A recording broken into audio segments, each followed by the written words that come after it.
Okay, this one is about Holden. Now, Holden was a kid from Texas. He was about 17, so he's about as old as we get. Um, he brought there. He's part of the shelter, and Holden was Holden was hilarious because every time you ask him to do anything, he's just yes sir, no sir, of course sir, yes sir, yeah, yes sir, yeah, okay. He was great, but the thing about Holden was he came from a meth family, like all the way through. Poor bastard did not really get an education. Like I'm pretty sure he dropped out of school like second grade, like super early. Anyway, he had all these tattoos, and he had done them by himself for the most part. Like he had made his homemade tattoo gun when he was like 13. And you know, like when you're 13, you'll like doodle on your arms. He had done this because he didn't have any supervision, obviously, and somebody taught him how to make a tattoo gun when he was like 13. He had tattooed doodles on his arm. So you look at his arm, you're like, hey, you should wash your hands. You got doodles all over your arm. He's like, no, sir, that's a tattoo. And it was. It was permanent. He had permanent doodles all up and down on his arm. But because of this, he had actually my absolute favorite tattoo that I ever saw. Because on his shin, he had written Thug Life, like across his shin. But he'd done it with like a homemade tattoo gun. So it didn't necessarily stick. You know, it didn't like stay the way that it should. And the T on Thug had worn off over the years. So on his shin it said, Hug Life. And I don't know why that gets me. I think it's hilarious that there's some kids walking around like, oh, I got Hug Life on my shin. Like, I'm so hardcore. Anyway, Holden stays there for a while. He does the classic meth kid thing. So when meth kids show up, they sleep for 3 days. Like they show up coming down from meth.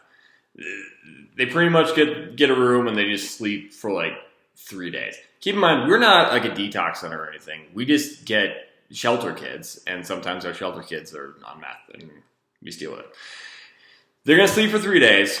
They're only going to get up to eat and go to the bathroom for like 3 days. I mean, you can drag them around and try and make them do stuff. They'll just sleep on the couch, and then you drag them to the next place, and they'll sleep there. They'll just sleep for 3 days, no matter what you do, and eat and go to the bathroom. After that, they will wake up, and especially the boys. They'll come too, but then they will just eat. They'll just eat like 5 giant plates of spaghetti. Like half a plate of spaghetti is good for me. They will just eat to the point where it's like you have to cut them off. You actually have to cut them off because they will eat for an infinite amount. Like they'll just keep eating. Anyway, Holden was one of those kids. He went through that stage. Great kid, like funny, really nice. He did try and convince me to smoke meth, but besides that, I mean, he was a great kid. And after that stage, after the eating stage, you know, sleep, eat, and kind of be cool for a couple days. That next stage is, oh, I want some more meth. I'm gonna run away. So he was entering that stage. We kind of knew that he was going to. So when we think kids are gonna run, we take their shoes when they come in. So his shoes are in the office, and he's like, "Hey, sir, I need to get my shoes, sir. I need to get my shoes, sir." And he's like kind of agitated. And it's like, "I'm sorry, like I can't let you have your shoes right now. I need my shoes, sir. I need my shoes right now, sir. I need my shoes. I need my shoes right now, sir." I was like, "I'm sorry, you can't have your shoes. They're in the office." I like close the door and make sure that it's locked. Guys, he actually tried to push his way in to the office. So I kind of had to push him out, not aggressive, but just kind of like, no, you can't go there, and then close the door and make sure it was locked. So he's like, "I need my shoes, sir. I need my shoes, sir." And so I know he's gonna run. Eventually, somebody comes in to the milieu, into the living space.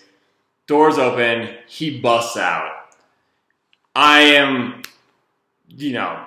3 seconds behind, maybe 3 seconds behind, because I knew he was going to go. So I was watching him.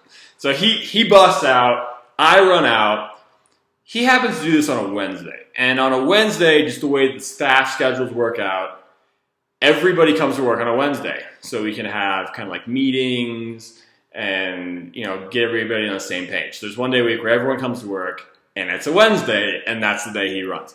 So he like runs down the hall, runs out of the building. I chase him the entire time. And then out of the building, he runs back down into our greenbelt open space area. And as he runs out, all of the staff members are going to lunch. And keep in mind, not a whole lot has happened. It's been a really chill month. Nothing very interesting has happened for the last month, 2 months. It's been a little bit. And he runs out. I follow, running down into the greenbelt, chase him down a little path. And I look back, and there are 5 dudes behind me. 5 staff members in a straight line, just running behind me. I was like, okay, we got this. So he ends up running through the greenbelt, crosses a semi-major street, gets into a neighborhood, and then as we get into the neighborhood, he jumps over somebody's fence, in somebody's backyard. And I swear to God, the staff members, we perfectly split and surround this kind of block of houses so that every staff member can see the one next to them, and we can all just watch just to see where it comes out. We haven't trained for this. This just happened. It's great. I mean, it's hide and seek or some game.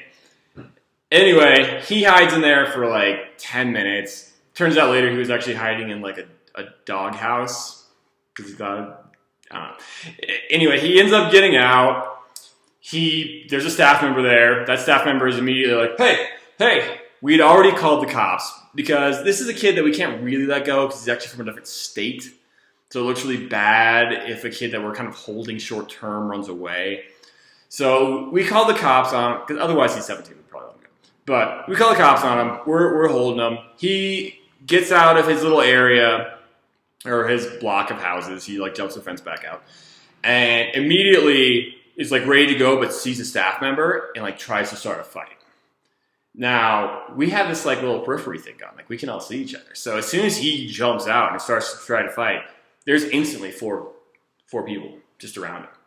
And it's and then one of them said hey, look around. If you start something, there's 5 dudes around you. Just don't do it. And, he was ready, and he just kind of looks around, and it's all right, yeah. And then, eventually the cops pick him up. We get him right back. He runs 2 days later when there aren't every staff member, because of course he's going to run. But anyway, that one day we kept him, and it was pretty fun, actually. It was a fun day. All right.